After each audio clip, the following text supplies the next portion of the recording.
Welcome back to the Successful Diligence podcast. I am so grateful that you're back for another episode. I never take it for granted that you give me your time, and I know that today's episode is going to bring you tremendous value.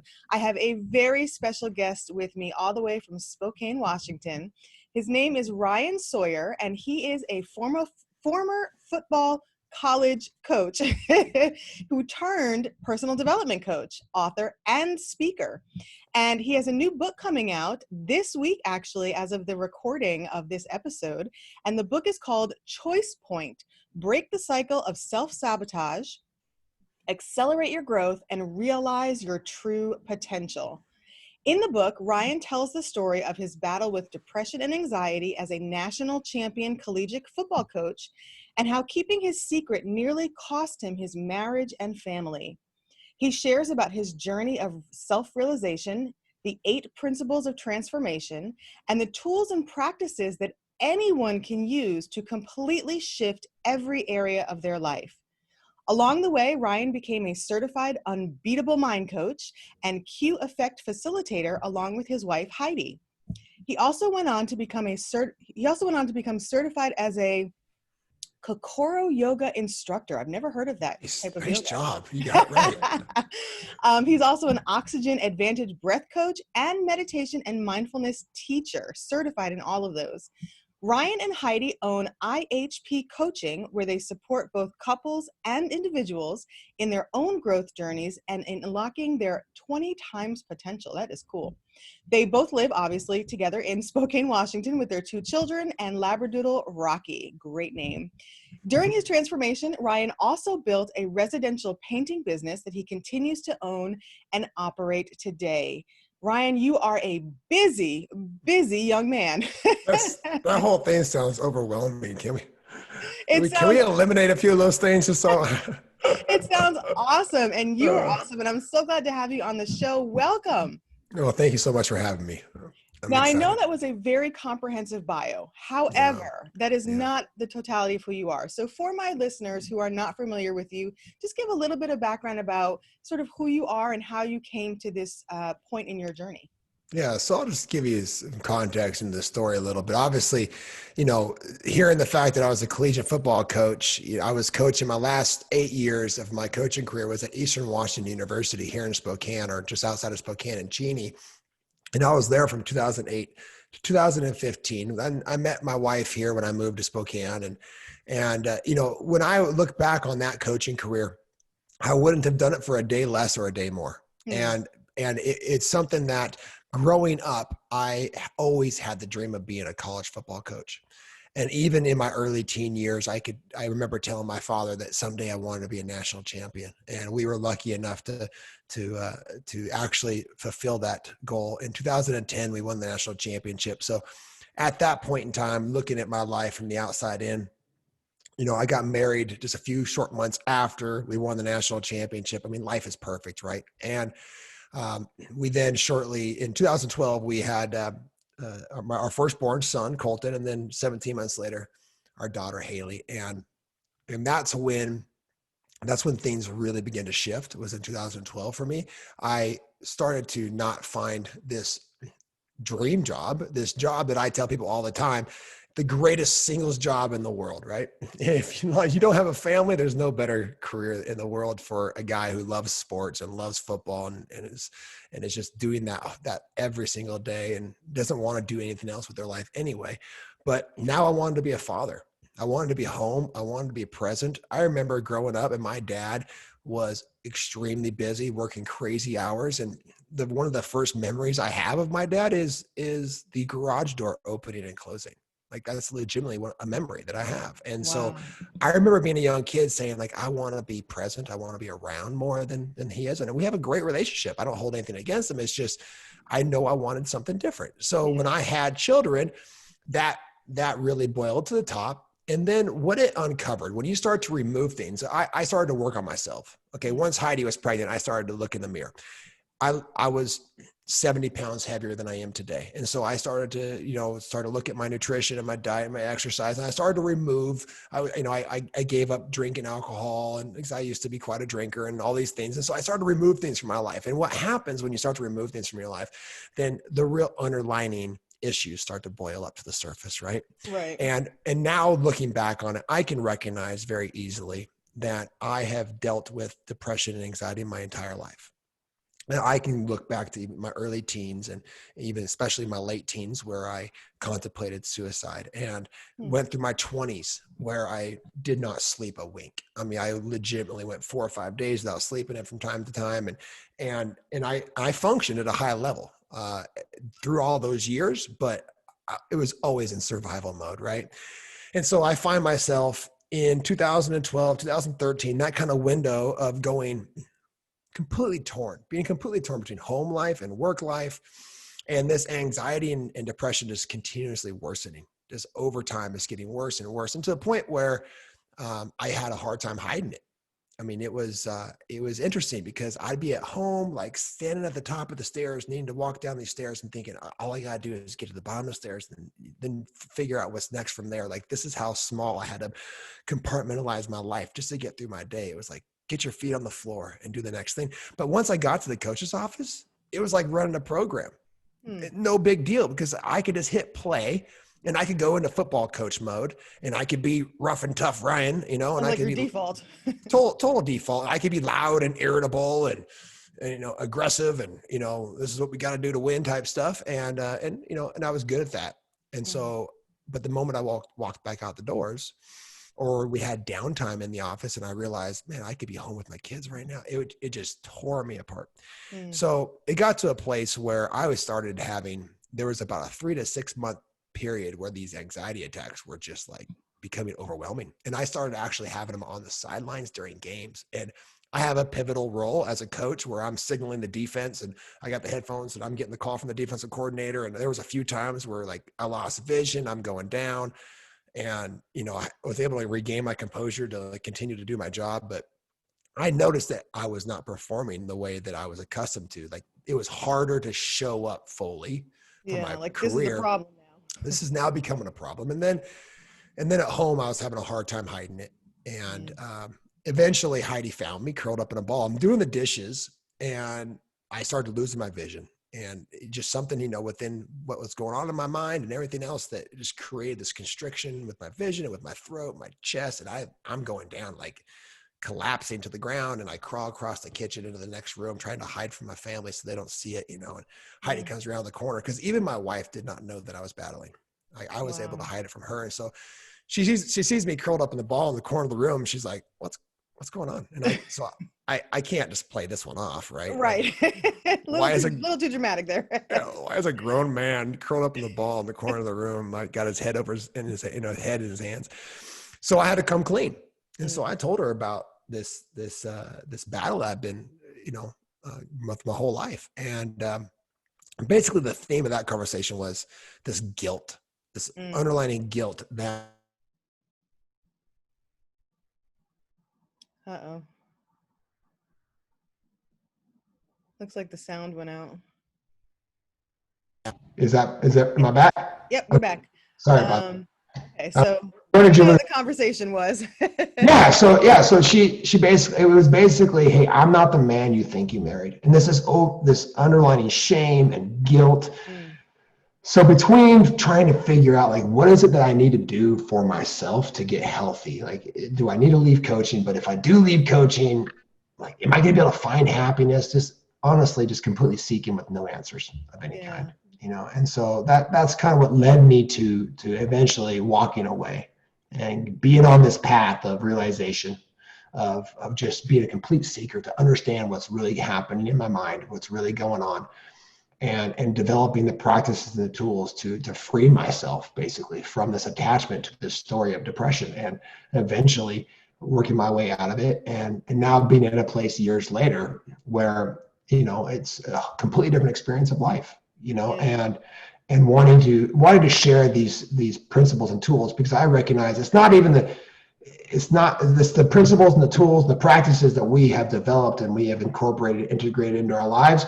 They're the same principles and tools to get out of some sense of despair or depression or being in the trenches that way to becoming a high performer and having success and having really meaningful, fulfilling relationships in life. Like it's the same pieces of the puzzle, right? It's the same connection that allows for you to transform and to create. So let me go back though and unpack a little bit. In the kitchen, you're coming clean with your wife, you're feeling all of the guilt, the shame, and all of these. I mean, that's overwhelming in and of itself, just to be in that moment with all of those emotions coming out, this big secret, being revealed. How did your wife respond? Yeah, that's a great question. So initially she was completely thrown back, right? Just left field. And she struggled. She struggled to know what to say. And this is a message that's been coming up a lot in these type of conversations, that like people don't know what to say. And there's nothing to say, right? What she was trying to do was be the fixer.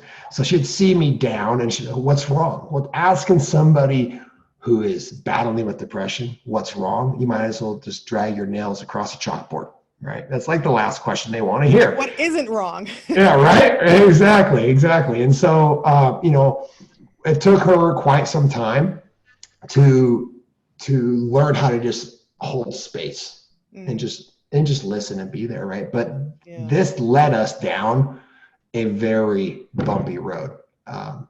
I reinvented myself and lost all this weight. And when I left coaching, I went into personal training, basically, Spartan training. So about Spartan races. Have you heard about Spartan races, right? Yeah. So I got certified as a Spartan XGX coach and started training people and thinking that I knew how to be mentally tough because I was overcoming this depression and I could go out and torture myself physically. I was pretty good at that, right? So I could go do 300 burpees. So why can't I train other people? But what ended up happening is I was really just seeking for validation. I was seeking for something outside of myself to fix myself, right? Yeah. And by doing that and leading myself down that path, it just had her and I growing apart from each other more and more. And I eventually found myself in an emotional affair with another woman. And that's where it was finally this tipping point where we realized, okay, we were standing in the same kitchen and we were having this conversation of basically the finality of our marriage. Like I was like, okay, obviously this isn't working. I'm going to move out tomorrow. And, what does this mean for the kids? And we're kind of like talking about the logistics of our separation, right? Yeah. And in complete despair, in that moment, at the end of that conversation, I was like, I can't believe this is where we have found ourselves. And I got this download. I got this message that basically said, you need to do the work. And I was like, okay, so I don't really know what that means. You each need to do the individual work on yourself to heal, to grow, to evolve. And so I just started speaking this to her. Like I was like, we need to do the work. We need to give each other space to grow. We need to just not try to change anything and really look inward and see where this origin of our suffering is coming from. And did she look at you like you were crazy? A little bit, yeah. She was just like, I'm not really sure what you mean. I'm like, I'm not really sure either, but I'm going to investigate that and I'm going to see what that means. And it led us to a really impactful process of what's called a Q process, and it's shadow work. It's shadow work. It's uncovering the limiting beliefs we have about ourselves. Yeah. It's uncovering these stories and the meaning making that we have around life and who we are, and basically the narrative that is playing out in our lives. Yeah. Yeah. And so once we uncover that, we were able to really do a lot of work that led to all kinds of empathy for ourselves and for each other. And it allowed for us to rewrite those narratives that then all of a sudden we, months later, we're finding ourselves falling back in love with each other and laughing again. And that was the beginning of a long healing process. But truly doing that deep internal work is what allowed for us to objectify what was happening, what this narrative was that was kind of running our lives unconsciously, right? And then we're able to rewrite that narrative to create a different story. Exactly. And to become the author of our lives, basically, right? It's like changing your operating system that runs in the background. Exactly. But, I'm interested because, as a man, being that performance driven, outcome based validation type person that you were, and then recognizing that, wow, I'm on a self-sabotage mission my entire life here, Yeah. and, dealing with that and accepting that truth. What was that like in terms of walking that journey? How do you not go back into shame and guilt and being critical of yourself as you're healing from that old narrative? Yeah, I mean, that's a deep question. So I think it's number one, we recognize first that it's not going to be an overnight deal. I'm not going to wake up one day and go, oh, I have empathy for myself. Right. Right? All is good now. I have compassion. Right? Let's flip the switch. Yeah, right. I am no longer validated by my external circumstances, and now everything is internal. Right? No, it's just not going to work that way. I think it's a practice first and foremost. Like, whatever it is you want to show up in your life, you want to have deeper connections and more empathetic relationships and more compassionate and be a better listener, whatever it is, like it all starts internally. So Yeah. I first need to show myself more self-love, more empathy, more forgiveness, right? How did you do that? Well, this process, one of the first pieces for me, as a football coach, I like to be able to see what's going to work, what's not going to work, and why.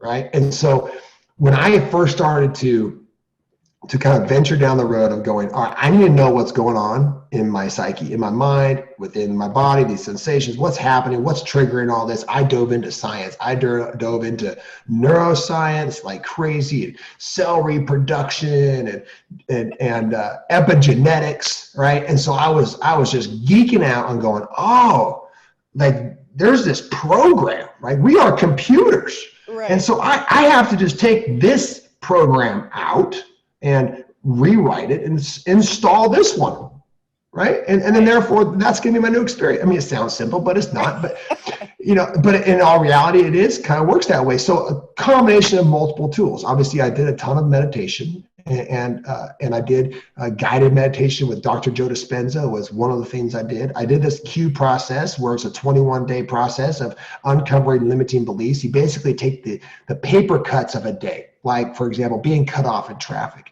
You can root that back to a limiting belief about yourself. If it hits something, if it triggers a response or a reaction, an emotional reaction to your circumstances, there is some sort of underlying pain there. Like if you are completely free from all of these limiting beliefs and stories that we tell ourselves, then you can get in a car accident and you will make it mean nothing. Interesting. You get cut off in traffic. Everything. Absolutely everything. And most of it originates within our early childhood development. That's true. Right. And so something about my early childhood development had a story running. And I'll just give you a couple of examples. Maybe this will help. I had a story that I was not good enough, that I did not deserve to be happy, and that sooner or later I was going to screw it up. Right. So why fully try? Sooner or later, the depression will win. It will win. It will take my life. Right. Sooner or later, this is what's going to happen. So I'm going to fight until then. Well, with that story, I found myself sabotaging myself, continuously finding reasons to be depressed, and just destroying my marriage and finding myself in an emotional relationship and almost losing my family. Self-fulfilling prophecy, almost like you're 100%. making the evidence to make it true. Exactly. Yeah. So what you focus on, you find. Exactly. Right. Where your attention goes, energy flows. Yes. Right. 100%. So you rewrite that narrative. You find self-worth within a different narrative, but you have to go backwards. You have to go backwards to the version of yourself that made that agreement, right? So I have another one that's even easier to understand. I had this belief my whole life that I was stupid. And it originates from when I was 10, 11 years old. I was reading barely at a first grade level. Yeah. Okay, I was in the 4th or 5th grade, and I was reading like a first grade level. I had adolescent epilepsy, and I was on medications, and I was in and out of the hospital, but I struggled in school. So when my parents, who were both educators, found out that I was struggling, I couldn't read, there was this experience sitting on my bedside with both my parents and my brothers are there. My dad's like, read this book. And I can't read it, and he's getting frustrated. Like, how the hell did this happen, Bonnie? And I remember like this, like feeling so much shame. And so I took this belief on like, I better create a mask. I better create a tough guy, right? I better create a version of myself that doesn't have to feel stupid. So if you attack my intelligence, I'm going to physically hurt you, right? And how do I do that? Football. Oh, Football is a great way, right? acceptable way to do it. Yeah. The acceptable way to do it, right? So I create this mask, and then I avoid anything that's going to hit that. I avoid test taking. I avoid school. I avoid pushing myself in school. I take the easiest route possible through college, right? I mean, and I convince myself I'm a horrible test taker. I'm a horrible test taker, right? Well, I'm able to understand that now that that's a story. So I go back to that narrative. I go back to that 10-year-old boy, and I tell that 10-year-old boy, you are brilliant, you are smart, you are intelligent, you are safe, you are loved, right? And I sit next to him in that story. And then we write a narrative where each person in that scenario is showing up as the best version of themselves. So rather than my dad getting frustrated with me, he says, it's okay, Ryan, you're smart. You can do this. We're just struggling right now. But if we work at it, you'll get better, right? And so this is the narrative I'm hearing. And then from that place, you basically create a timeline of how you would live your life if you believed you were smart at 10 years old. And what would you do different with your whole entire life up till now, this point, right? So I probably would have, when I was voted class president, I wouldn't have turned it down. I would have said, yeah, I'm in. And I would have potentially have actually pushed myself to get into a different college, or I would have gone to the same college, but I would have got a degree that challenged me in like sports psychology or something like that. That's what I was actually interested in. But I thought, it's too hard. I don't want to, because I'm stupid. I can't do that. Right. Yeah. So stay in this lane. So then you look at how your life could have been different up to this present moment. And then if that's the truth of me, if that's the narrative that I'm telling myself, what does that mean going forward? Right. That means this version of myself who's never read a book, right, up until I was 35 years old, is now a published author, right? But 2 years ago, right? But 2 years ago, if you told me that I was like, it was a pipe dream to write a book. A year ago, I was toying with the idea. 6 months ago, I decided this is what I'm doing, right? And then it was still belief, building belief, building belief, building belief, feeding that new narrative, and then taking authentic action, like taking small, little, incremental, micro goals towards that new narrative, right? And every time that old narrative shows up, release it, let it heal, let it go, and replace it with a new one. Eventually, you create new neurological pathways. Yep. You turn on different genes. Your cells are reproducing from different vibrations, right? And you are experiencing life from a completely different perspective. I love the way you just broke that down and explained it in such a practical way, because it's intentional, consistent effort and purposeful intention, action that creates that new narrative. But the way you just explained that is beautiful. Listeners, go back and listen to that again, because that is so transformational. If you just take that and implement just what that process. Now it's easier said than done.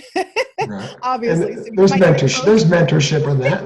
You might need a coach, you might need to read the book, you might need to get into some programs, but that really is a beautiful picture of what the process is like. And I smiled a couple times during your sharing, because both of those limiting beliefs were beliefs that I had as well. And so it doesn't matter. They're common. Women. You can have those beliefs and narratives.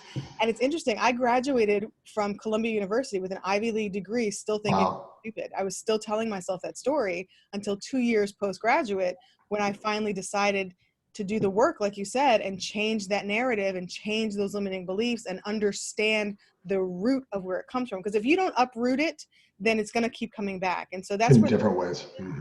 And I love that you consistently say that you got to put the work in. And it's so interesting that that was the message that you got that day in the kitchen. Yeah, it's and it still runs today. This the idea of having an environment of growth. Like it's all life is about. It's the purpose. I only go backwards in life to do two things. In my mind, is either to learn or to heal. That's it. There is no and I shoulda, coulda, woulda, that waste of time, right? So in the present moment, if I'm not going backwards, and this is they're only intentionally to go backwards to learn or heal. If in this present moment I'm either focusing on being present with exactly what's showing up. So I'm connecting with the moment, with my kids, with, and I'm completely authentic, and I'm letting go of any sort of preference of how I want the world to be different than it is in this present moment. So I'm either just being present, right? And I have a whole story on letting go of preferences that we can share too, or I'm practicing being my future self. I'm going to practice being this, and I create an imagery of what that looks like. I visualized it. Yeah. I get behind, and the point of everything we're doing, the underlining point that gets missed so often is the feeling is the secret. This is one of my principles of transformation. Any visualization, any tool, any journaling exercise, it's all to make you feel and vibrate in a certain manner.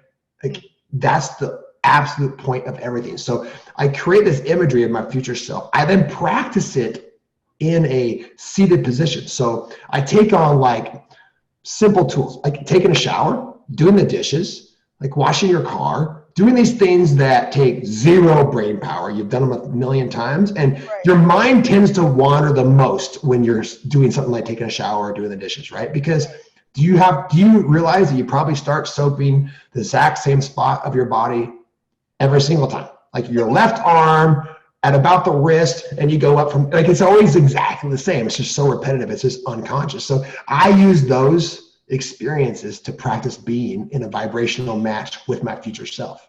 So when I do the dishes, I put on music that is like the Greatest Showman type music, right? And dream with your eyes wide open and come alive, whatever. I put on that type of music so I can practice being my future self while I'm doing the dishes. But I first create that imagery within my mind's eye before I go out.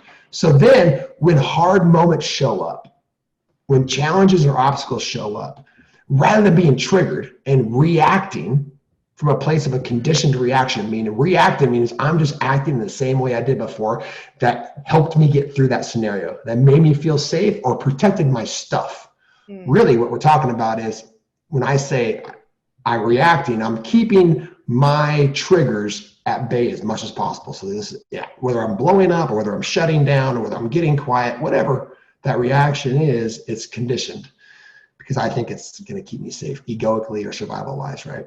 And so when those hard moments show up and those triggers show up, I can then practice being that future version of myself. In that moment, I can recognize it. I can take a breath. I can say, okay, so if I was the future me, this present, this patient, this grounded, this compassionate, empathetic man, spiritual father, whatever it is, how would he act right now? Simple question, right? Because I've created that imagery of that person. I know what he looks like. I know what it feels like to be him.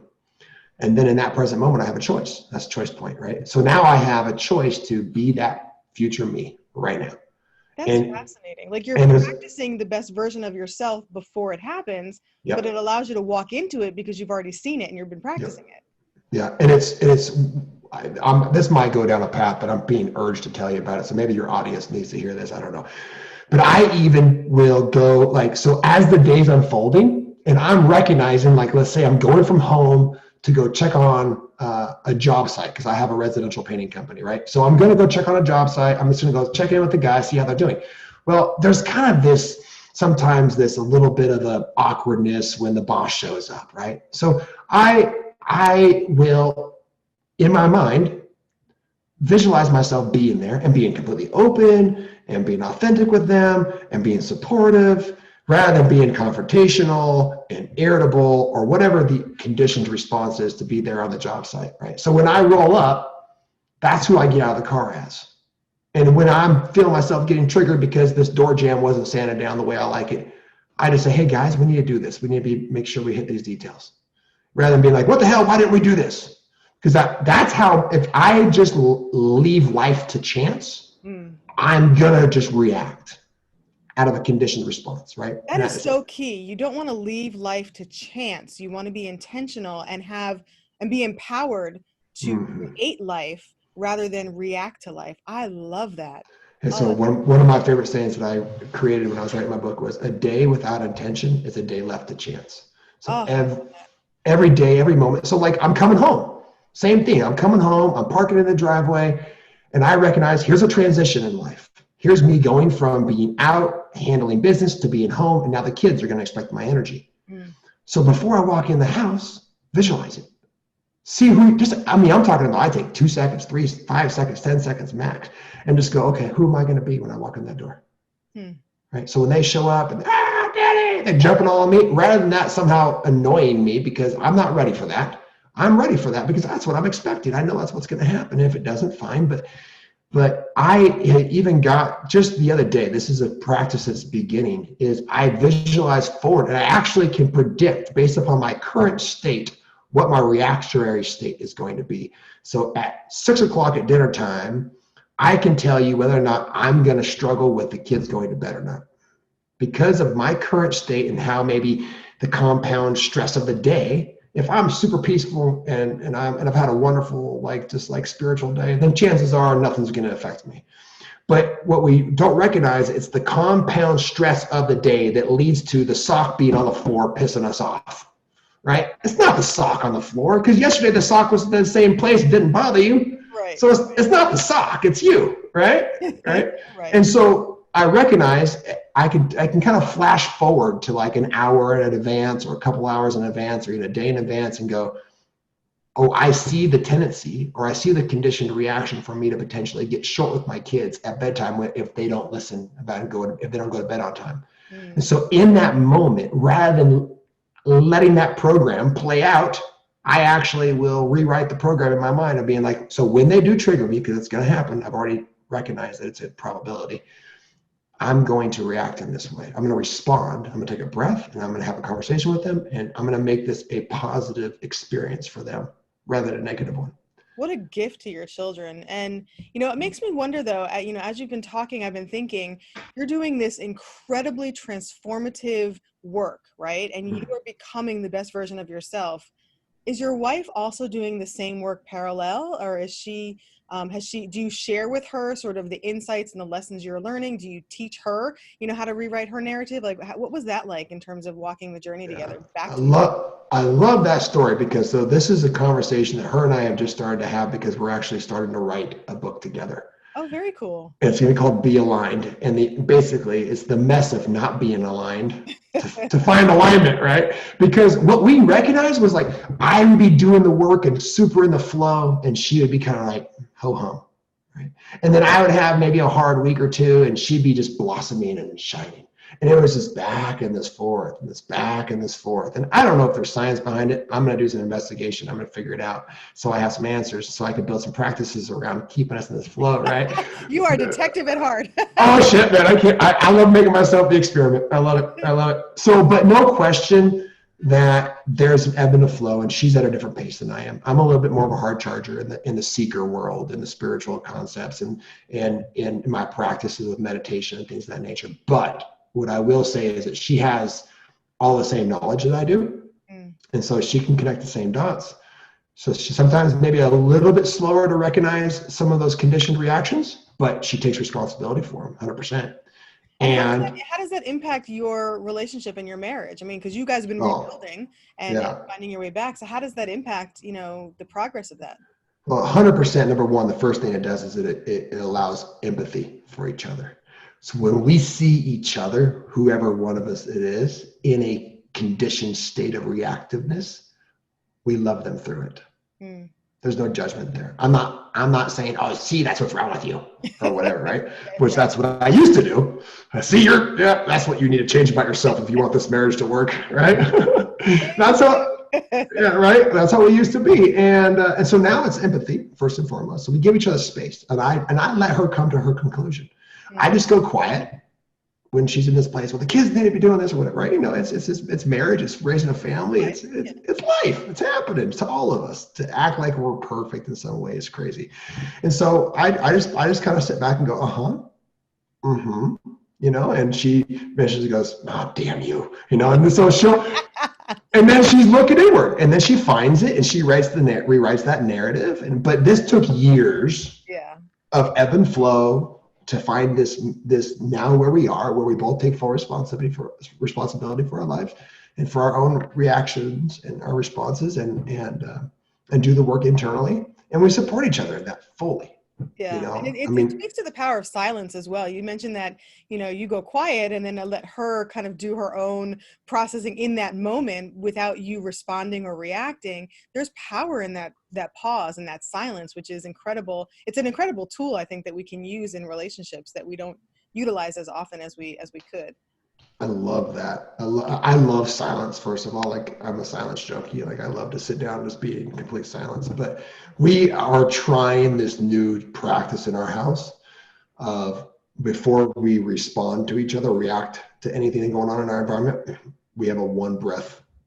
We call it a rule, but it's not quite a rule yet. I'd call it a Practice. goal of practice, right? That's practice, it's a goal. So, just this ability to be with what is without reacting to it. Because if she is in a trigger state and I react to her trigger state, I'm just feeding energy to her triggers. Right. It's a whirlwind. Yeah.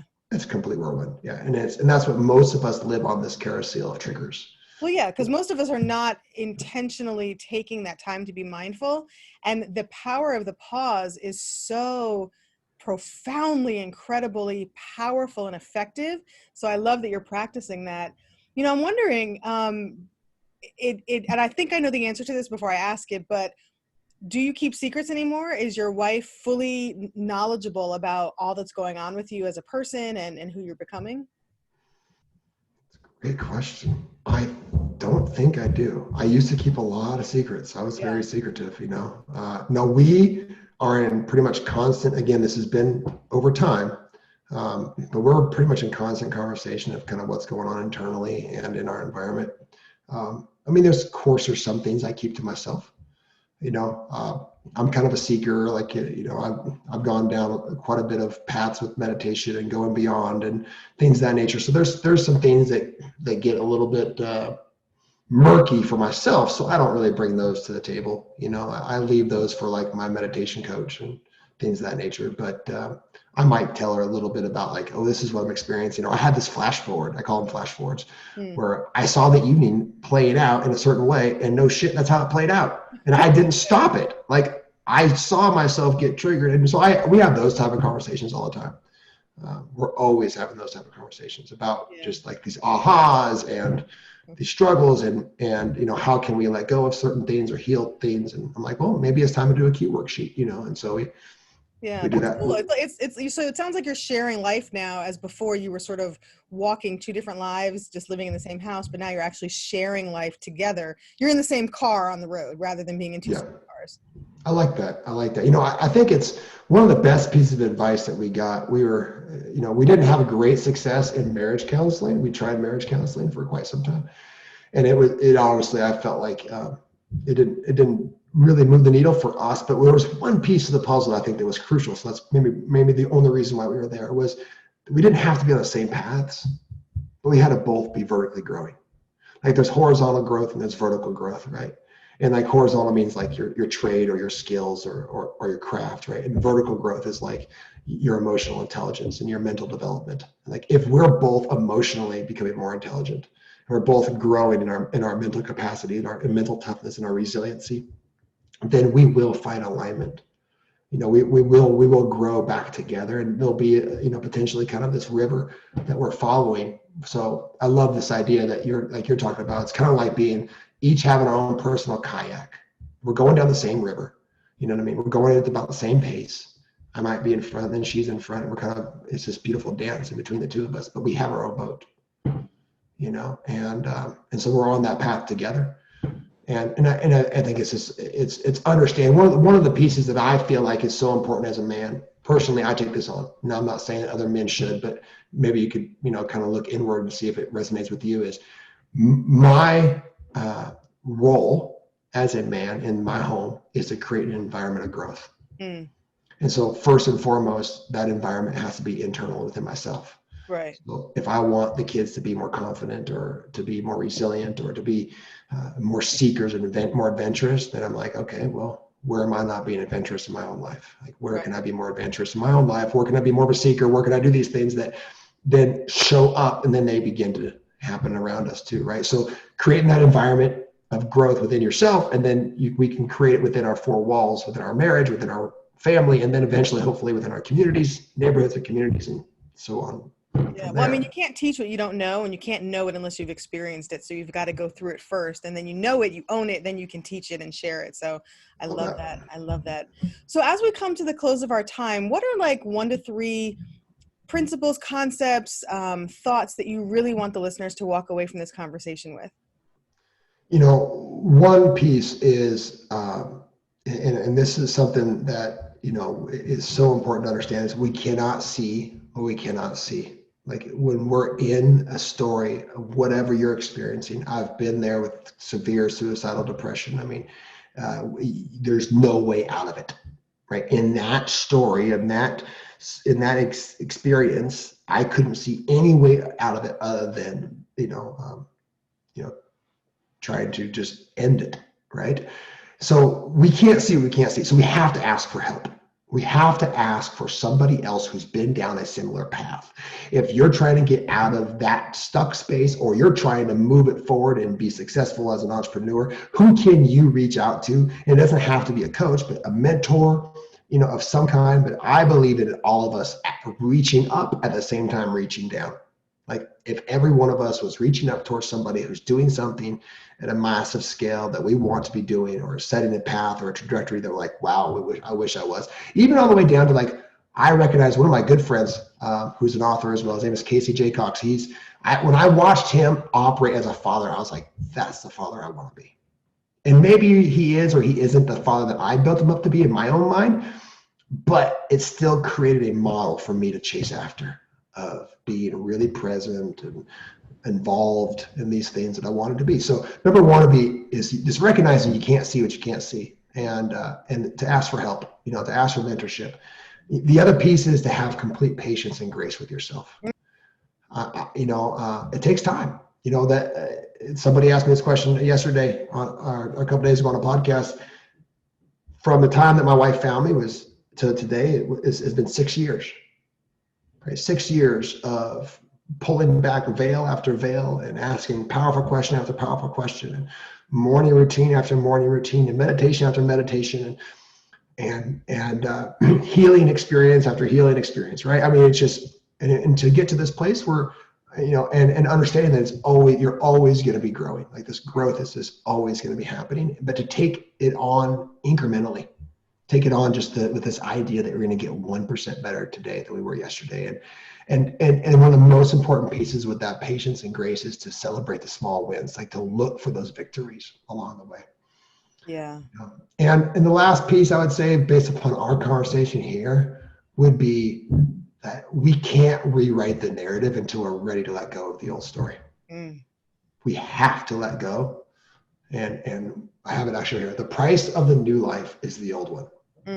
It's right here in front of my desk, and I read it almost every day, where if I'm trying to create a different lifestyle, a different experience, a different relationship, I have to let go of the narrative that is not working for me. And let me give you a really simple, relatable example. Okay. Like I said before, I have a painting company, right? A residential painting company. And in the construction world, a lot of entrepreneurs or business owners would tell you it's really hard to find good employees, right? You probably have heard that before. It's hard to find good employees. All the time people say that. All the time. It's complete narrative. Yep. It's a narrative that we then tell, and then we affirm, and we look for, and we find. So when I looked at that narrative, and it was true for about 3 years, one bad experience after another, and firing guys and guys not showing up for work, and my business not moving hardly at all, until I said, all the right employees are working for me, and all the right jobs come to me or to us. And I rewrite that narrative, and I install that program through a process of visualization, of auto suggestion, where I actually will script something out, and I'll actually record my own voice saying it, and then I listen to it as I fall asleep. So whatever it is, if I'm working on my business, it's about the business. Or if I'm working on my relationship, it's about the relationship, right? And so I rewrite that narrative, and within months, there it is. I got 4 really good employees who've now been with me for 2 years, and the business has completely exploded, and boom, boom, boom, right? And your brain was looking for that evidence that you were telling it was there. And so there is actually neuroscience for that as well. So that's so powerful. It's the subconscious mind going to affirm whatever it believes to be true. Absolutely. Right. Absolutely. And that feeling of that to be true. Like, so if you're rewriting the narrative, we have to find ways to get behind the feeling of it. Yeah. So we have to be able to let it go and rewrite it. But I love that. I love that. You have to release to embrace and take the journey, the lifetime journey, one day at a time. yes, Some days, yeah, 1 hour at a time. I yeah. absolutely love that. Ryan, you have so much practical wisdom, just so much to offer. I'm so glad that you did the work, that you're doing the work, that you will continue to do the work, because the world needs what you have to say in your message. I'm so glad you wrote the book. I'm so excited to get it. It releases this week. Tell the listeners where they can find you, where they can pick up the book, how can they get in contact with you, how can they work with you? Oh my goodness. Well, thank you so much for saying that, first of all. It's an honor to be on this journey, and whatever story you've been through, there's a purpose behind it. I promise you. Uh, so IHPcoaching.com is our website. And in that, you'll be able to find a place where it's going to talk about our Be Aligned membership. And in our Be Aligned membership is where a lot of these principles and tools and practices are there to be supported. And we have coaching calls and one-on-one type of stuff, access in there and all kinds of stuff. But we make that super affordable. The membership of the access to that is super affordable, $47 a month per household. And there's just everything from breath work to meditation to yoga to monthly topics and everything in there. So that's the membership. My book is called Choice Point, which you mentioned, and that's going to be launching at noon on August 27th.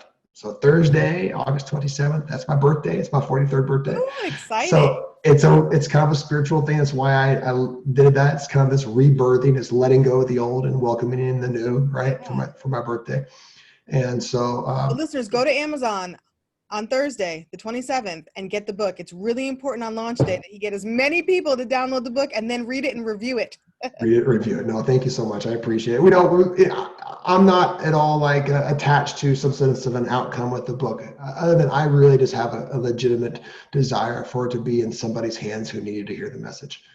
Yeah, well, I believe that everybody who is assigned to you and needs to hear you and your message will find you some way, somehow, whether it's, this podcast, that effort that you do, the book, whatever it is, they're going to find you. They're going to hear the message. And so I know that there are listeners out there who you are resonating with, who are like, I found what I need to give me that kick in the pants to go forward. And I'm going to put all the links in the show notes, listeners, so you can click and go or paste and go to get the membership, find the book, connect with Ryan, and just continue to walk the journey, because you do have a purpose. You do have a reason for what you're going through. And it's not just for you, it's to impact other people for the good.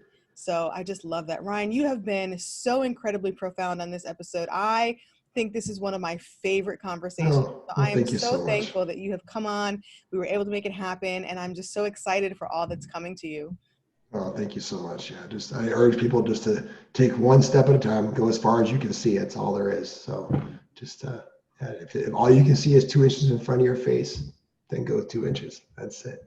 And that's So a positive thing. And listeners, I always say, keep walking, always, always keep walking, one step at a time, one choice at a time, one moment at a time. That's how I yeah. started, was one moment at a time, literally. But Mm. never, ever stop walking, because if you continue to walk, you will reach your destiny. You will reach your destination. And on the journey, always, always choose gratitude.